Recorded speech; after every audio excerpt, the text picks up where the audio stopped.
Assalamualaikum, hai semua. Saya Nazatul Fairuz dari Buat Orang Lapar.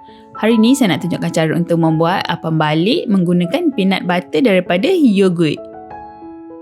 Okey, jom kita mula. Okey, mula-mula kita perlukan susu cair. Susu cair ni boleh juga ganti dengan susu segar ataupun susu kotak.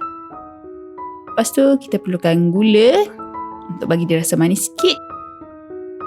Lepas tu kita perlukan telur. Telur ni untuk bagi adunan ni akan jadi sentiasa lembut walaupun dah sejuk. Lepas tu kita letakkan sedikit pewarna kuning. Pewarna ni nak letak boleh, tak nak letak pun tak apa. Ataupun boleh letak serbuk kunyit sikit untuk bagi colour dia cantik. Lepas tu kita kisar dulu bahan-bahan yang cair ni sampai gula tadi hancur.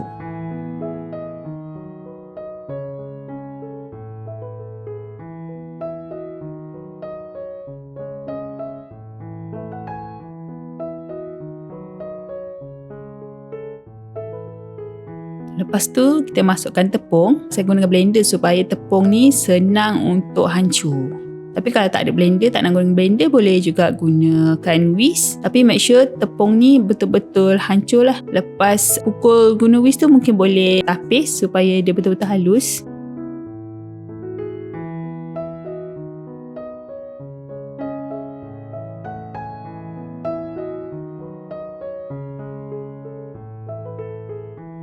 Lepas tu kat sini saya ada soda, baking powder dan juga letak sedikit garam.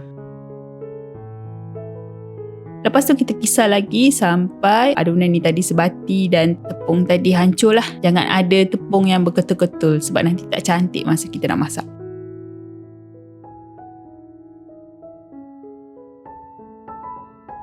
Dah sebati, kita masukkan dalam mangkuk ataupun bekas. Lepas tu kita perap dia lebih kurang dalam 30 minit supaya adunan tu tadi kembang sikit sebelum kita nak masak.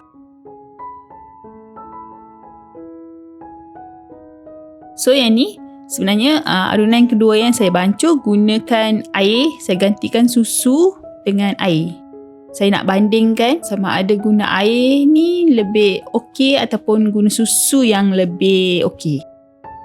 So yang ni first ni saya guna susu cair dan yang second ni saya gunakan air.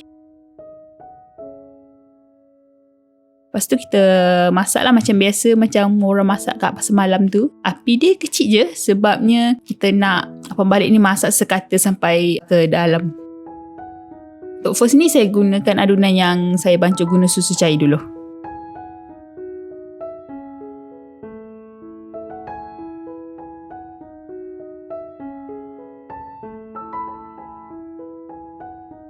So yogurt ni sebenarnya ada dua jenis, satu merah, satu biru.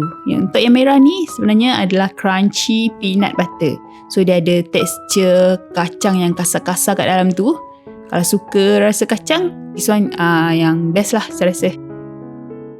So lepas tu kita sapulah peanut butter ni atas apam balik. Yang ni sebenarnya saya gantikan kacang. So sebabnya lebih senang, kita tak payah nak masak kacang tu terus buka je botol yogurt ni, dah boleh sapu terus kacang kat situ. So tak payah nak masak kacang, nak kisar kacang tu.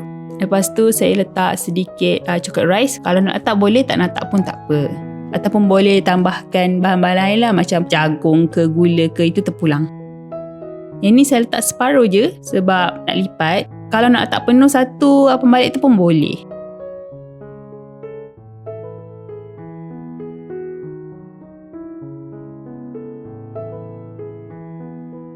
So dah masak, kita angkat. Lepas tu sapukan sedikit butter ke ataupun margarin nak bagi dia cantik, berkilat dan rasa lebih sedap lemak.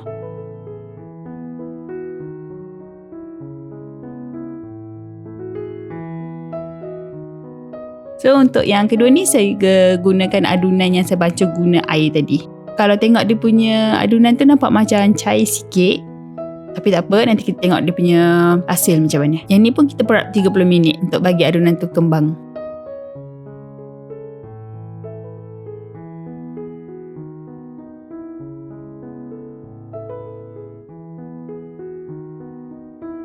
So untuk yang second ni saya gunakan yogurt colour biru, iaitu smooth peanut butter. Dia smooth je. Dia tak ada tekstur kacang yang kasar tu. Kalau suka yang jenis smooth, boleh pilih yang warna biru ni.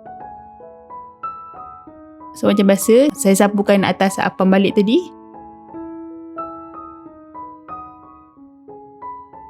Lepas dah masak tu, saya tengok adunan yang saya gunakan air tu tadi macam keras sikit. Tapi bila dah siap masak dan saya potong dan makan, sebenarnya guna susu cair dan guna air ni tadi macam tak ada beza sangat.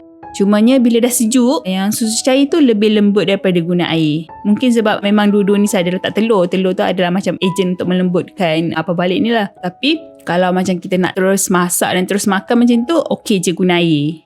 Maksudnya masa panas-panas tu dia masih lembut dan sedap.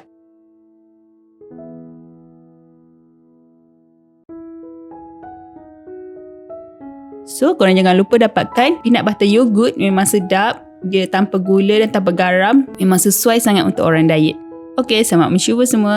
Kalau ada apa-apa sebarang pertanyaan atau komen, boleh komen dekat bawah ni. Jangan lupa like, komen dan share. Jangan lupa untuk subscribe.